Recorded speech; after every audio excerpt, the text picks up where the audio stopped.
a wife will say, hey, I feel hurt and unloved. And typically the guy's response is, what the heck are you talking about? And he wants to push back on how he's loving and he's caring and he's doing all these things. And he wants to push back and justify and defend and explain, why he did what he did or why he didn't do what he did or whatever it was. And it's so much easier for him to go, wow, you feel unloved. Tell me more about that. Wow, that's sad. Tell me more about that.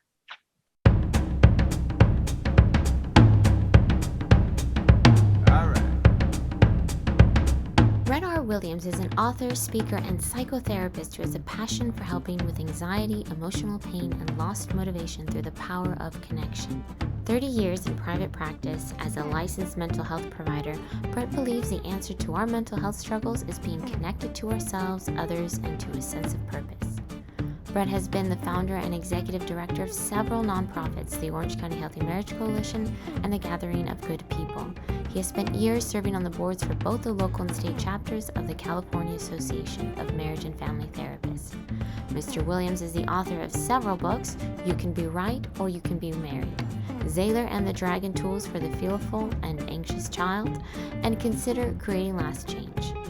Brett has presented at numerous professional conferences as well as appeared on multiple news outlets. For more information, visit gatheringofgoodpeople.com.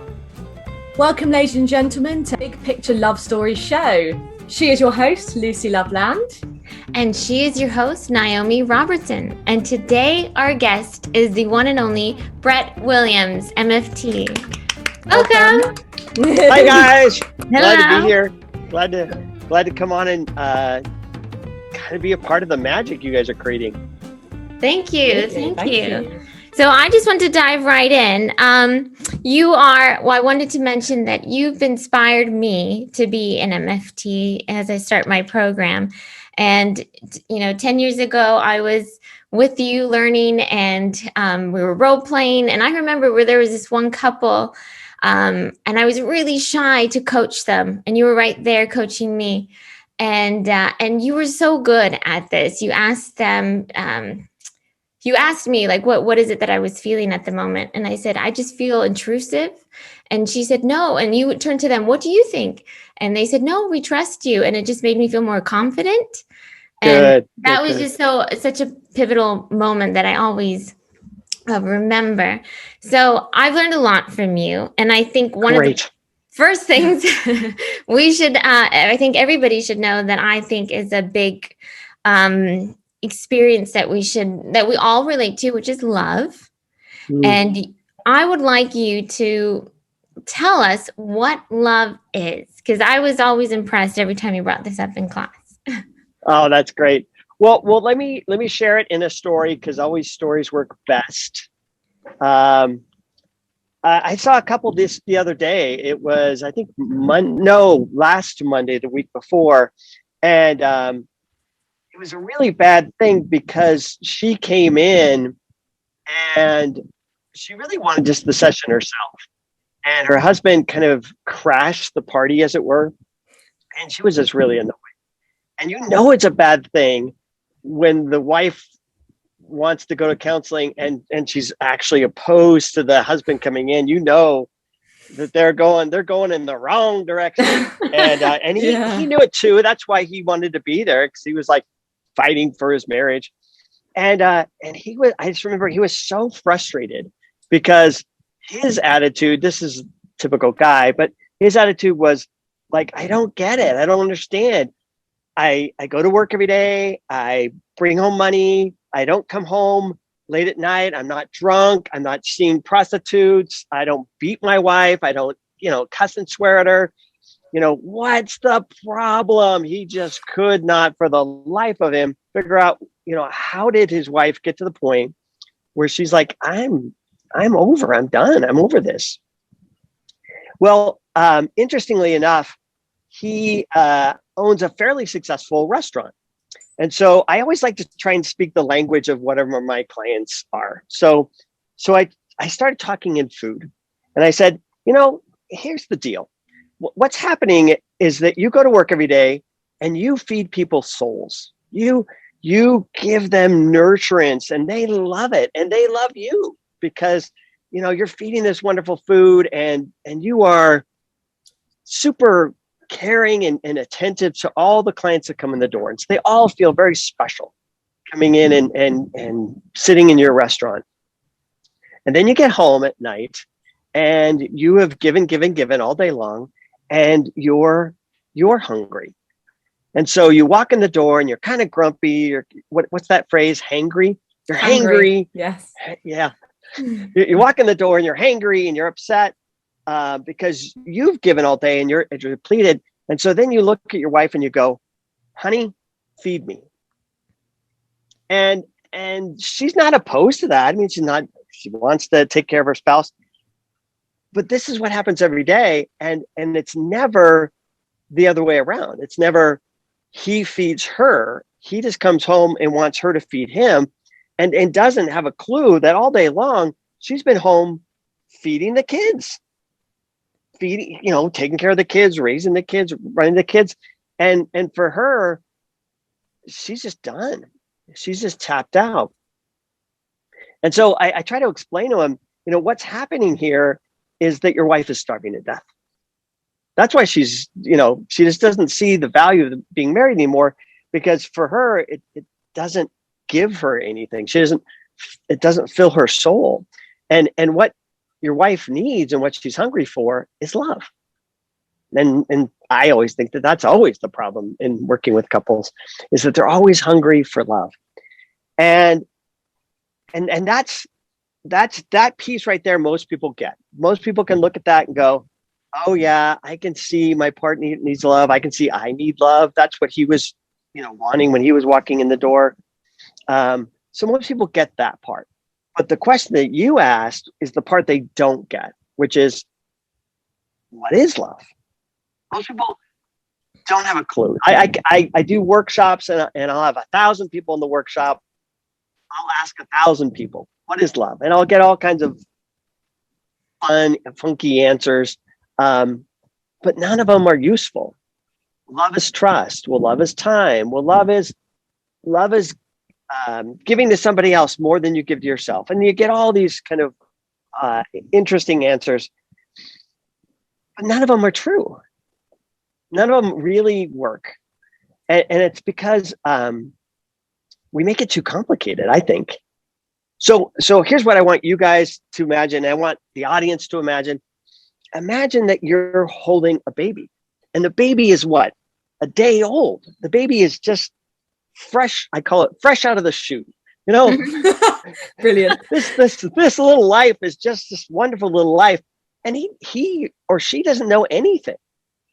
But as you hold that baby and you look at it and you coo and you smile and you make all kinds of goo goo gaga noises, the baby looks at you and smiles back. The baby makes baby noises back at you. And what you got going on right there, that's love. That's love. It's not about trust. It's not about time. It's not about, putting other people before yourself. It's not about any of that stuff. What's happening in that magical moment when you're holding that baby is that you're giving your 100% attention to that baby. That baby's giving their 100% attention to you. That's the magic. That's what love is. It's attention. It's that giving of our full attention. And that's what this guy does every day at work. He goes to work and gives attention to all his clients, gives attention to all of his patrons, all of his staff, and they all feel love. And then he gets home and he does the opposite. He gets home and he goes, okay, now you give me attention. And I think love's a balance. I mean, there has to be, I love myself in equal proportion to I love others. I think that law of love is what I always refer to it. That law of love is true. I need to love my neighbor as I'm loving myself. And he just didn't have a clue on how to love himself. Had no idea how to love himself. And so he just went to his wife and it demanded from her, you love me, you fill me, you take care of me, you make me feel valued and valuable. You fill my cup because I just emptied it, you fill it. And he has no clue that her cup's empty, that she's been filling everybody else's cup all day. And I could easily say that she doesn't know how to love herself either. She doesn't know how to give attention to herself, just like he doesn't know how to give attention to himself. And so both these people are just absolutely starving. And that makes sense, because I didn't have thought about it that further in the self-love, right? So what are It's so important. the signs? Like how do you realize I'm not giving myself enough love here? And I'm really, what would be a good way to notice, like, I just expected this other person to do it for me? Yeah, God gave us a great feeling that it serves that one purpose and that one purpose only. It's the feeling of resentment. The feeling of resentment is like a dashboard light going off, in your car. And it says, hey, your love tank is low. And what creates the feeling of resentment is that it feels like you're giving more than your partner is giving. And so typically what we do when we feel resentment is we go, hey, partner, what the heck is wrong with you? You need to step up your game. And maybe that can happen, maybe that can't. But really what needs to happen is it's a sign that I'm giving too much. I am taking care of the whole world and I am drained. And the resentment I'm feeling is that feeling of I'm drained. And so one answer, yes, maybe get your spouse to step up. I don't think that's going to be a very good answer, actually. But a better answer is for you to step down and start taking care of yourself. Start feeding. If you're feeling out of balance, then take a step back and going, oh, I'm not taking care of myself very well here. And I need to take some time for me because I'm feeling all this resentment. So resentment's it's a God-given feeling that I think is underrated and most people don't understand it, but it's just a blessing if you really get it. It's that indicator light on your dashboard saying your tank's low. You got to fill your tank. Yeah, right. That's why you're feeling resentment. Yeah. That's amazing about the stepping down, because it's that's brilliant. I have Genius. control over me. I don't have control over anybody else. I have control over me. Yeah, so I got to step down and go, really easy. okay, I got to stop giving so much. And I got to start taking care of myself better because my tank's empty. Empty. And then that's how you're able, when you fill up your tank, to provide that attention, like this guy at the restaurant, right? He fills his tank, then if he doesn't feel drained, he could pour out love to his partner and give that attention as well. Yeah. If he takes time to fill his own tank. Yeah. Yeah. Awesome. So I remember in class as well that when we resist people, right, we put up our hand and you would push on the other hand with the class. You explained that I remember you would say, I think it was like, I forget, Murphy's Law or something, or it's not Murphy's Law, but like how the conversation starts, that's how it's going to end. So if you push against somebody, they're going to push back. So how do we resolve that pushing back and forth? Well, again, I'm going to go back to that story we just shared because it's a good example. He's pushing on her to get his love needs met. And she's pushing back. She's like, I have love needs too, and I need my loves. And so they're just in this power struggle, which most couples get into, this power struggle of, hey, I need you to change. Hey, I need you to change. And all we're doing is just pushing back and forth, back and forth, back and forth. And it just really doesn't go anywhere. I think in terms of what you were talking about, that power play, how to disarm it, is to realize that I don't have to control other people, and I really can't control other people. And so me pushing against other people is only going to do what? It's going to create resistance. Sometimes what I do in my workshops, which is really fun, is I'll just pull somebody up and not tell them anything we're doing. They'll just pull them up on stage and I'll push on them. And they'll go, what? And I'll push them again. What? And then eventually, after they're done getting pushed against, they'll resist. I'll push, and they'll just naturally push back, push against me, and not even knowing, what we're doing or why we're doing it. And I'm just simply demonstrating that when you're pushed on, your automatic reaction is going to be to push back. I think of it as Newton's second law of motion, which is for every action, there's an opposite and equal reaction. And so when I push somebody, they're going to push back with opposite and equal pressure. And we're going to just have this constant battle going on. But a way around that, a way to learn not to get engaged in these power struggles that unfortunately we do, is realize that I don't have to control other people, and I really can't control other people. And when people try to control me, I don't have to play. And that's a mind-blowing concept to people, because they always think they have to play. If someone pushes against me, Newton's law of motion, I have to push back. And I don't have to push back. And in fact, it's my pushing back that actually keeps this fight going. So the example that you were talking about, it's really fun. I'll usually pick the biggest guy in the room, just because it's more dramatic that way. And I'll usually pick the biggest guy in the room, some big hunk dude, and I'll say, "Hey, come here, let's wrestle, you and me." And I'm not that big a guy. I'm not 6 foot something. I'm not a big guy, so he always thinks it's funny that men particularly hate going to workshops or going to therapy or any of that kind of stuff. So the fact that he gets to beat up on the therapist, he's all up for it. He's good. Let's play. Brilliant. Let's play. So Nice. So I bring up the biggest guy and I go, okay, we're going to do a game called Indian arm wrestling. Don't ask me why it's called that. That's just what I learned when I was a kid. Maybe somebody can write a comment below and tell me what it's really supposed to be called. But we used to call it Indian arm wrestling. And the way Indian arm wrestling works is I lock my arm and they lock their arm. And then I try to push them over, and then they try to push me over.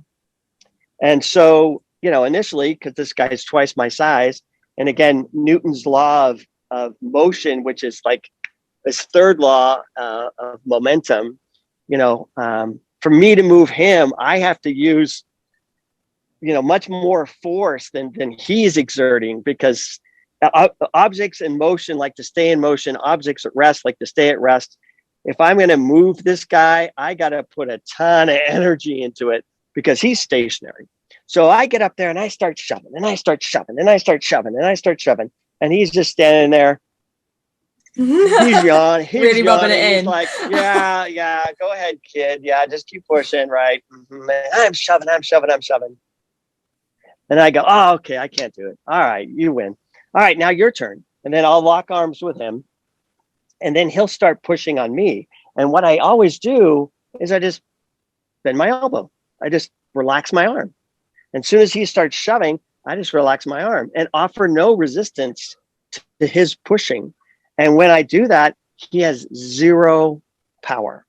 He has no power. He's twice my size. He could push me around the room, but he can't. And the reason he can't move me is because I'm not pushing against him. I'm not resisting him. Mm-hmm. And we can see this. Let me put some practical examples on this. We can see this all the time. For example, parenting. Teenagers are not always the easiest population to parent. And sometimes your kids can be kind of mean. So once in a while, my kids would say things like, "You suck. You're the worst dad ever. I hate you." Whatever kid things. And typically my answer is, "Yep." Yep, yeah, I'm the worst dad ever. Yeah, yep, that's so good. That's true. That's so true. But you still have to do your chore. You still have to follow the curfew. You still get the consequence. None of that changes. I just don't offer resistance to his pushing back because I'm setting boundaries and he wants to push back on those boundaries. And I just don't offer any resistance. Yeah, I suck pretty much.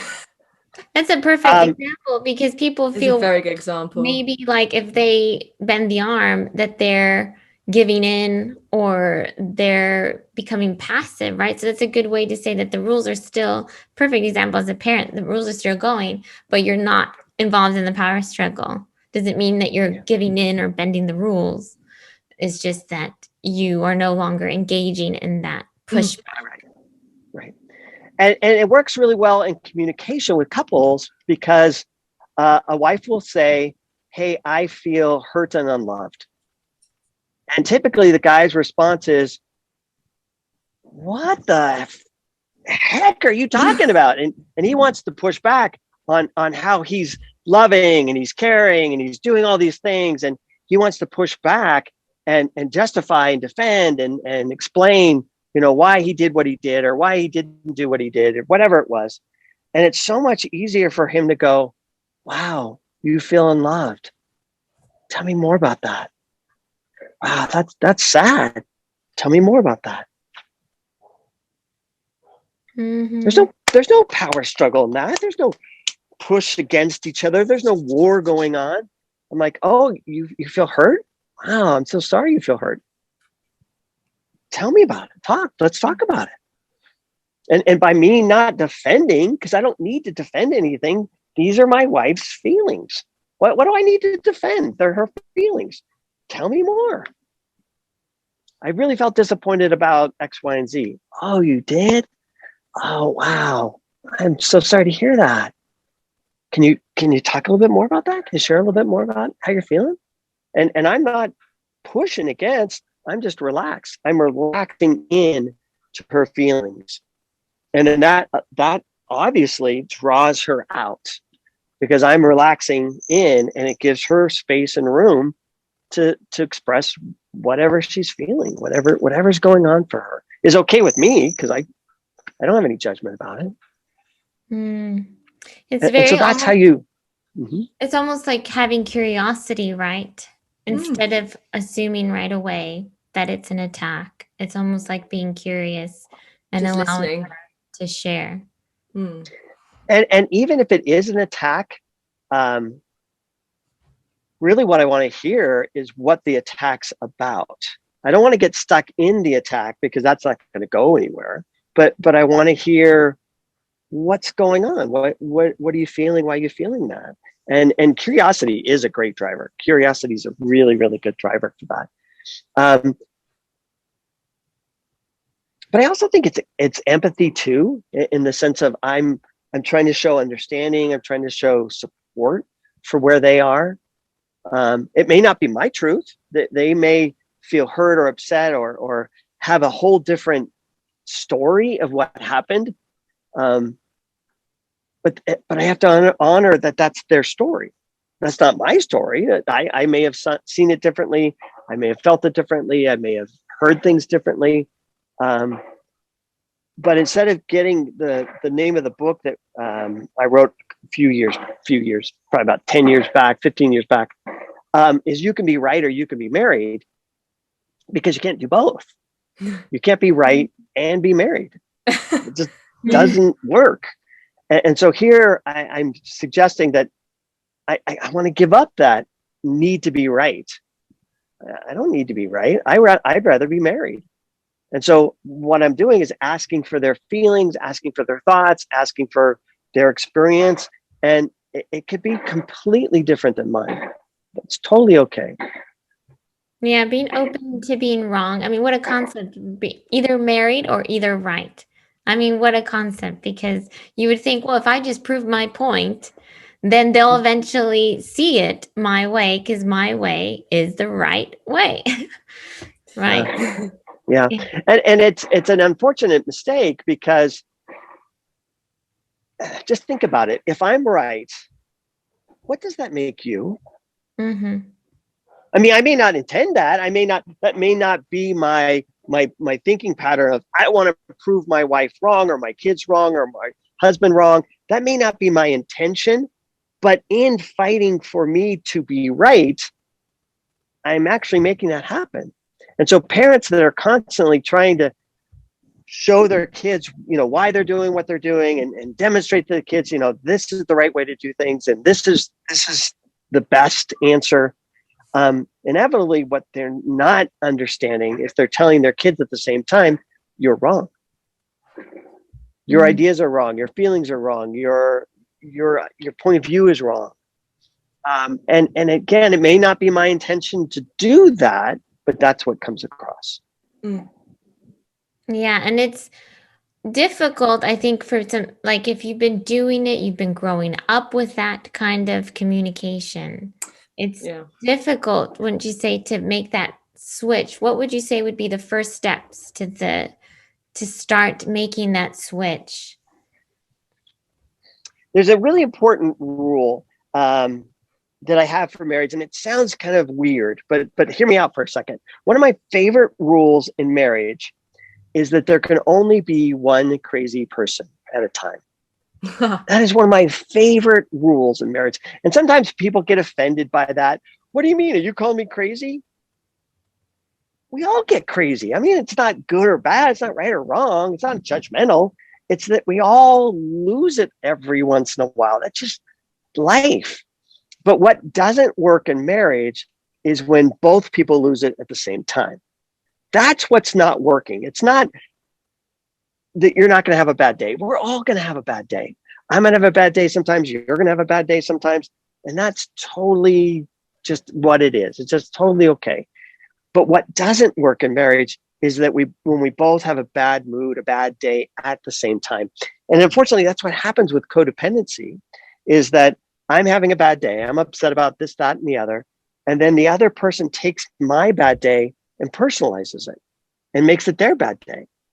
And now, if you think about the math, now we're having twice as many bad days than when we were single. When we were single, maybe I was having a bad day once a week. But now we're married. I'm having a bad day every once a week still. And then you're having a bad day every once a week. And so now I'm having 2 bad days a week, or 4 bad days a week, or 5 bad days a week, because I'm taking on your bad day and you're taking on my bad day. And so somewhere in our head, we do the math and we think, why am I married? I am having so many more bad days being married than when I was single. What the heck? Why am I doing this? And that's where that logic comes in. It's like, it just doesn't make sense anymore. The math doesn't add up. But if I can remember, number one rule of marriage is only one crazy person at a time. And my spouse is upset about X, Y, or Z. It doesn't matter. They're upset. If I can remember, hey, this is their bad day. I don't need to get into that with them.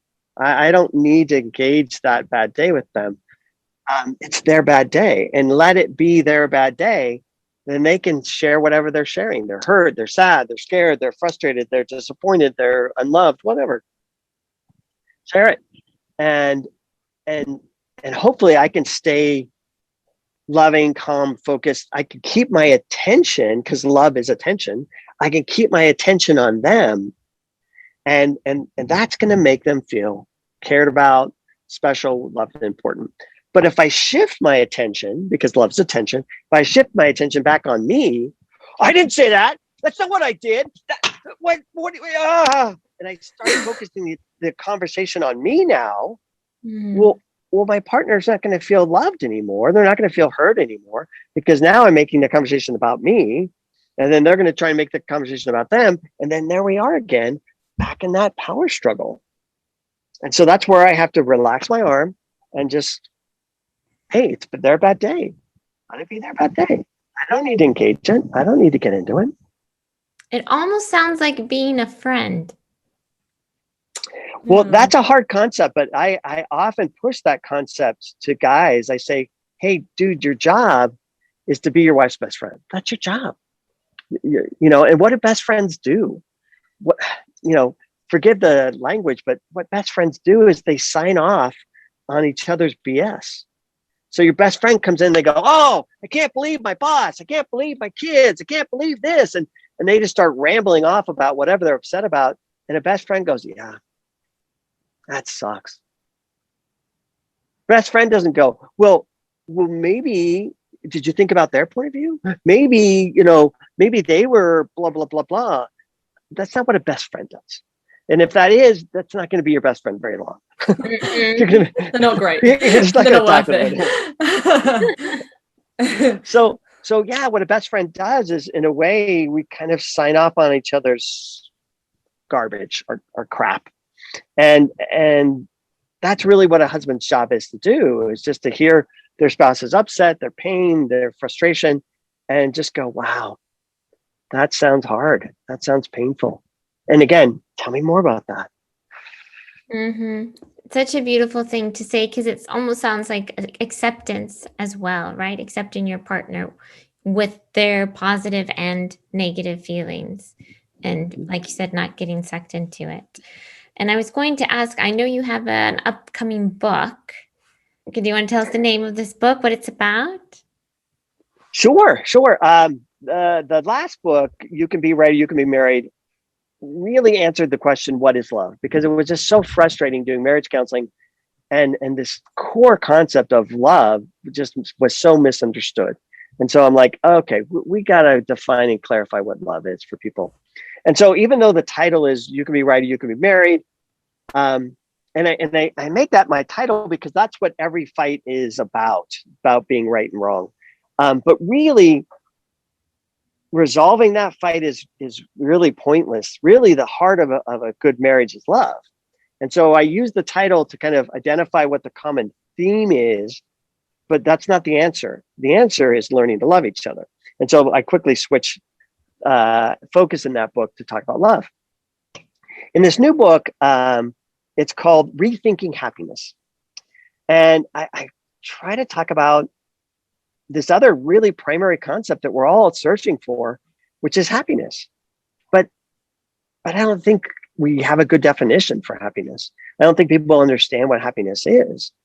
And so it's the same kind of phenomena, same kind of problem. Here's something we're seeking, pursuing, wanting, desiring. It's foremost in all of our minds. It's the end game for all of us. Why are you starting a new business? If you started a new business and you were absolutely miserable, would you be happy with that business? Even if it made $1 billion? No. I'm starting a new business because I think that new business is going to make me happy. Why'd you buy a new house? Well, if you bought a new house and that house made you miserable, would you be happy with that house? No. I bought the house with the intention that the new house was going to make me happy. Well, why are you in this relationship? Well, my intent, my hope in the relationship is that it's going to make me happy. Everything I do is always done with the unconscious or maybe subconscious idea that this is going to make me happy. Everything I eat, how I spend my day, how I schedule my life, everything I do has this unconscious hope, agenda, idea that the reason I want to do this is because my hope is it's going to make me happy. And so it drives everything, but nobody understands it. Nobody gets what that is. And so that's really what the new book is about, is teaching people what is happiness. So you can really find it. So you really can figure out, oh, okay, that's the secret. Oh, okay, that's what I need to be doing. It sounds like instead of being externalized, it's something that you will help us to find internally. Yeah. And that's, I think you hit part of the big problem with happiness is that we think happiness is an external thing. In your psychology studies, I'm sure you heard these two terms, states and traits. A state is something that happens in a given moment. It's a short-lived experience. It's a state of mind, a state of being. It's something that's transient and happens. I'm in a good mood today. I'm in a bad mood today. And, those are all states, and they come and they go and they flow and they're good. They're whatever they are. And then there's traits. And a personality trait is not something that's transient. It's not something that comes and goes and here and there, and it's, here for a minute and then it's gone. A trait is permanent. It's who you are. It's an ongoing experience. Well, everybody is seeking happiness, but we're all searching for happiness in states. I go to the movie. Oh, that movie made me happy for a minute. I eat a good meal. Oh, that meal made me happy for a minute. I kiss my lover. oh, that kiss made me happy for a minute. And we seek to stack all these states one on top of another, thinking that if I stack enough of them, Right. then it's going to create this trait of happiness. And it doesn't, and it won't. And so part of our problem is that we're always seeking states. And what we need to do is seek the trait of happiness. And now that's a little bit more complicated. But what I think happiness is, the trait of happiness is when you are connected and unified within yourself. When you're at war with yourself, or you have parts of yourself that you're battling with, or parts of yourself that are battling with you, however you want to phrase that. When you're at war with yourself, when you're divided, a divided mind cannot stand, like the scripture says. It just won't.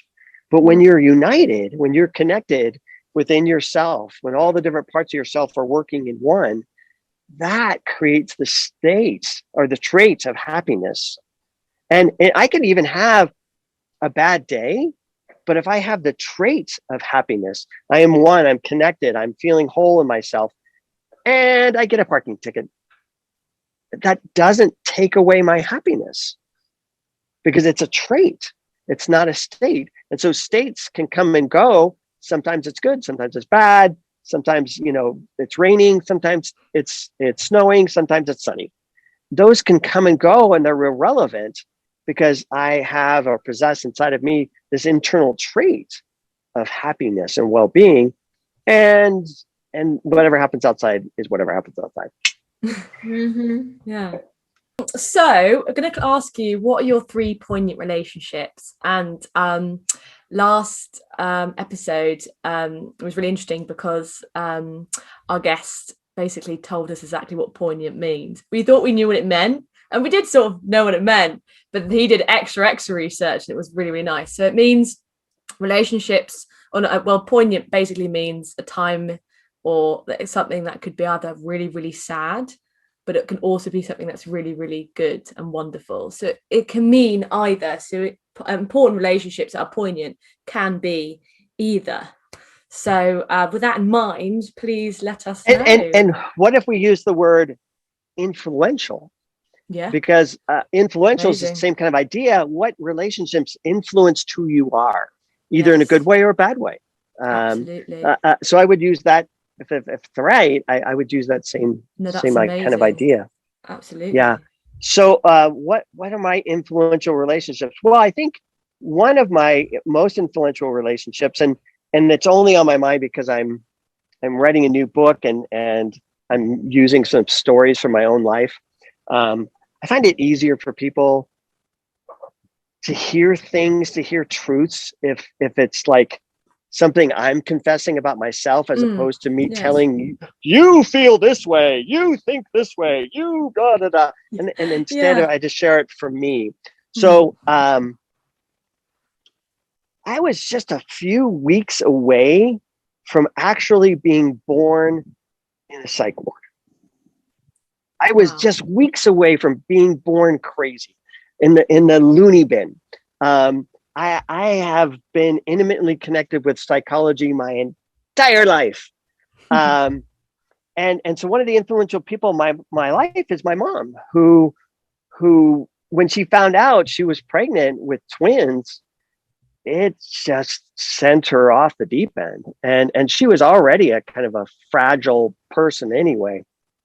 And so when she got that news that, she already had a baby, and now she's going to have 2 more babies, she lost it. She just totally lost it. And then after that, probably 4 or 5 more years after that, she just decided she didn't want to be a mom at all. And just being a mom wasn't her thing. And she just left and went and chased sex, drugs, and rock and roll, became a cocaine addict, alcoholic, all that fun stuff. And so I would say that she was definitely an influential person, because not in a positive sense, like she influenced me, by showing me all the right things to do. She influenced me by showing me all the wrong things to do, all the things that probably, aren't the good answers, the bad answers. So I definitely say my mom is in that way because she was just such a huge influence on who I was. Her emotional states, her leaving the family, all that stuff just had huge influences on the family, as you can guess. Yeah. My second person, I would probably counterbalance that with my dad. My dad is a shrink like I am. And so I would say he influenced me into becoming a shrink as well. Definitely the man is not perfect. Definitely he has a lot of qualities. And I think he was influential in teaching me about love, because he was the perfect absent-minded professor. He had no attention. When he was home, he was off somewhere else. And that really showed me how much everybody needs attention, and how, we all need attention to feel loved. And so when he would get home and check out and just kind of disappear into a book, or, just kind of zone out, that was just made it really clear. I need something. And what do I need? I think I need attention. And I think we all do that. So he was a good influence that way, both in showing me, what I needed, and also he is a good person, and definitely showed me a lot about psychology as well. My last influential person would have to be my poor wife, who has been married to me for 35 years. Oh, bless her. Yeah, I know. Bless her heart. She has definitely been an influential person, and just in her dedication and love. So definitely she's my wonderful. third. Oh, nice. Thanks so much for sharing all that and being so vulnerable with thank you. experiences, because it helps other people. I think, I didn't have to be raised in a perfect environment to be a better person. It's very beautiful for you to share and be that vulnerable. And when you're raised at the bottom of the hole, the only way you can go is up. You can't go down anymore. Come on, you gotta go up. Yeah. Absolutely. I believe in that. I always think if you're at the bottom, the only way is up. I see it like the only way is up. Yeah. You have a nonprofit, right? You're wearing the shirt called The Gathering. Yes, The Gathering of Good People is our website. And The Gathering of Good People, we started it at the start of COVID last year. And The Gathering of Good People is just an online space for people to gather. And what we do is we create support groups for people. And I try to make my support groups topic related, anxiety, depression. We have men's groups, we have women's groups, and we just try to create groups. We even had, when things were really going bad with teachers and COVID, we even had our teacher support group for a while because it was just so stressful for the teachers. That one didn't go very well because my poor teachers were so stressed and so overwhelmed, they couldn't make it to group. I'm like, okay, I get that. What's the website? The website is gatheringofgoodpeople.com. So, and we also have a YouTube channel, Gathering of Good People, and an Instagram, Gathering of Good People, Facebook page, Gathering of Good People. So nice. Wonderful. And so I want to ask you, Brett, what is the big picture of your message in this gathering? I think the gathering, I always have so many big ideas. I'm always trying to break them down and make them simple.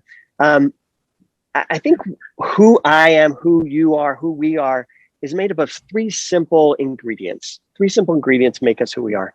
One is the stories we tell ourselves, what we're telling ourselves in our mind all the time. That shapes who we are.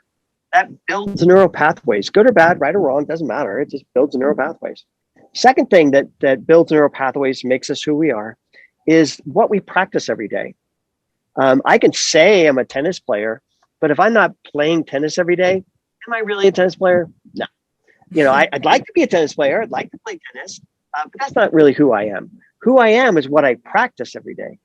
What do I practice every day? If I say I'm a kind person, but I don't practice kindness every day, am I really a kind person? I don't think so. So who I am is really what I practice every day. And looking at what our practices are every day really will help us see, am I moving in the right direction? Am I not?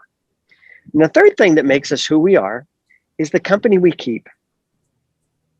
We're the stories we tell ourselves. We're the things we practice every day. And we are the people around us. We are the sum. I've heard it said, we're the sum of the 5 most influential or significant people in our lives, like you said. That is who we are. We are made up of the people around us. And so the gathering was really intended to create a gathering because especially during COVID, we weren't connecting with people. And so the gathering of good people is just a gathering of good people to help us all be good and help us all live good lives by being around good people, because we are the company we keep. If you keep company with bad people, it's going to influence you. It's going to make you a bad person. As much as you want to say that it won't, it will. It will. It's just about helping you be the person you want to be by gathering with other people that also want to be that too. Right. And lifting each other up, right? A tide. Is it a tide that lifts all boats? Yep. Oh.